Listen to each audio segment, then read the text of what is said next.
સુરત સહિત રાજ્યભરના લોક રક્ષક દળ એટલે કે એલઆરડી પોલીસ ભરતીના ઉમેદવારો માટે મહત્વના સમાચાર સામે આવ્યા છે। એલઆરડી ભરતી બોર્ડ દ્વારા લેખિત પરીક્ષાની OMR સીટ અને પ્રોવિઝનલ આન્સર કી જાહેર કરવામાં આવી છે।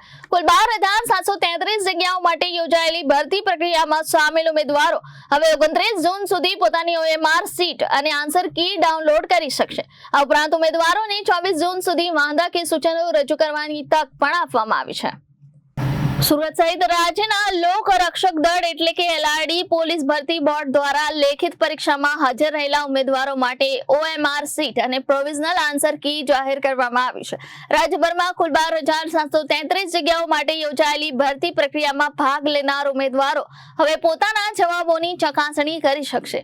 ઉમેદવારો સત્તાવાર વેબસાઇટ પર જઈને 29 જૂન સુધી પોતાની OMR સીટ તેમજ પ્રોવિઝનલ આન્સર કી ડાઉનલોડ કરી શકશે। ભરતી બોર્ડ દ્વારા ઉમેદવારોને આન્સર અંગે કોઈ વાંધો કે સૂચન હોય તો તેને ઓનલાઈન માધ્યમથી રજૂ કરવાની સુવિધા પણ ઉપલબ્ધ કરાવવામાં આવી છે। ઉમેદવારો 24 જૂન સુધી નિયત ફી સાથે પ્રશ્નવાર વાંધા કે સૂચનો નોંધાવી શકશે, જેની નિષ્ણાંત સમિતિ દ્વારા સમીક્ષા કરવામાં આવશે। Bureau report Janadesh news Surat.